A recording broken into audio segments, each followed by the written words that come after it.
This one, lip and tongue trills. This one I'm interested in because it's on all the various people's exercise CDs which I've got, or what do we call them, tapes, what do you call them? Recordings. Exercise recordings I've got. Everybody seems to do it. Nobody has yet explained it, apart from one. You may remember in class we went through that explanation, and that explanation seemed to me to be complete nonsense. So why is everybody doing this?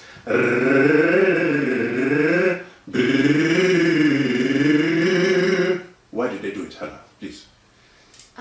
Because, for example, when you do that, you can reach every tone without hurting yourself. Sorry, I missed that arch look to the camera. Cut this out. That's right. This is what's called breaking the fourth wall. Do you know why they do it? Have you heard people do that? I've heard every time I've ever heard people doing kind of vocal exercises, there's usually going to be a noise in there somewhere. And apart from the fact it makes your lips go kind of weird, I can't imagine what the point of it is. But what would you notice? What would cause it to fail? Assuming our intention is to keep that thing going, what might cause that to fail? Well, for example, if you don't give enough air. Very good. Anything else? If you don't, well, for me, it's I need to focus here. Otherwise, it's not gonna work. When you say focus, what does that mean? It's like I need to. I mean, if you do like that, it helps a lot. Some people find that, yeah. Yeah. What about that one? I can't do that at all. Ah, who booked this person? The other thing that would stop it, then I would say, is tension. When you said, the reason I asked you about the tongue one is because when you did that, it implies that you need some tension, which, depending on mouth shape, you probably do to make it work. But you don't need tension in the lips, obviously, because if you tighten those, it's going to fail. So the two things that will cause it to fail are lack of airflow and something getting tight.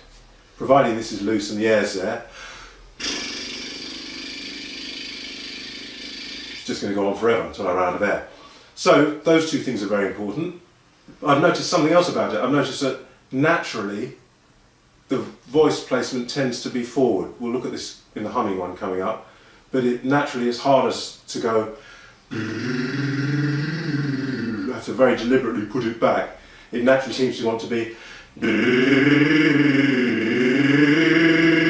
which is quite a forward sound there.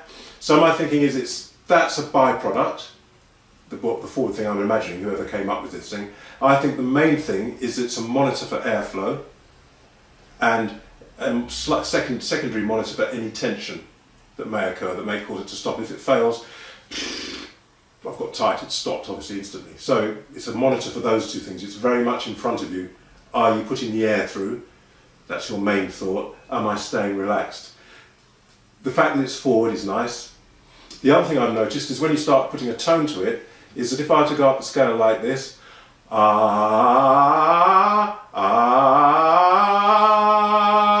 can hear I've squeezed a bit, which you might, depending on what kind of music I'm singing, that might not be offensive. If I had to go, I'm singing a song that's got a bit of that in it. If I try to do that with this, however, because I've squeezed for that top note, the airflow past the squeezing is obviously less, yes? Because I've narrowed here. So the air that comes out past the squeezing isn't sufficient to keep the lips going. So it will show that up. You might be fine lower down. And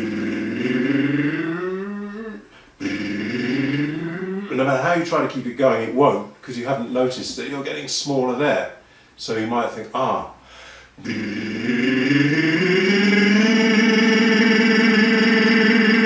I need to keep that open. Then everything works.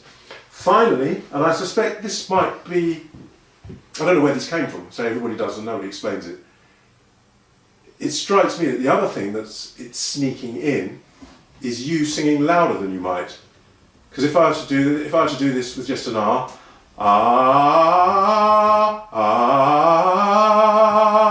got no reason to be any louder than that.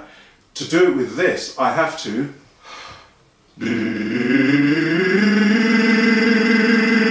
but I don't notice that I've done that really because I'm concentrating on doing that. If I do that approach without this, you get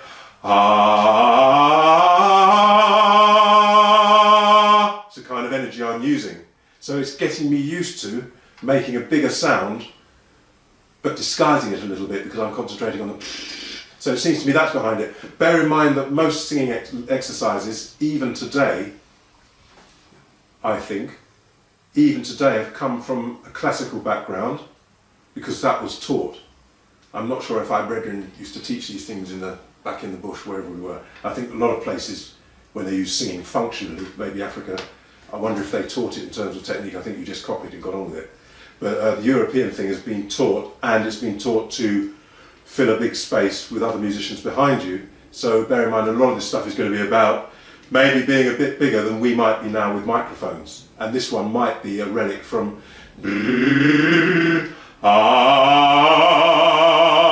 which I rarely do on a gig.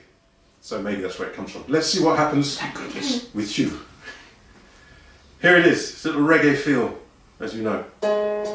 Starting there. I didn't breathe.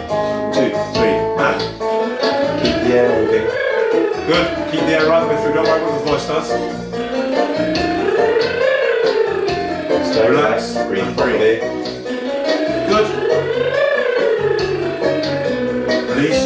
Breathe. Keep it light. See if you can separate the releasing from the breathing. So as soon as you finish, release. Now breathe. Yeah. Good. Nicely done. I think your breathing's coming on there. It seems automatic. Now I'm freer, whereas before you used to have to think about it a lot and let things go. So let me just see what happens with you then. If I ask you, just go, well, where's a reasonably low note for you? Maybe make it there. If I ask you to go, just there. But take it higher then. Let's start there. Okay. And then do it with the. Now I can hear there's more energy. Can you keep that same approach but open your mouth but tell yourself you haven't? Good, so you can see what the slight difference it is. It gets you used to putting a little bit more through on this exercise. So I think that's what it's about. Forward placement, lack of tension, airflow, and generally speaking a bit more bigness, if that's what you require.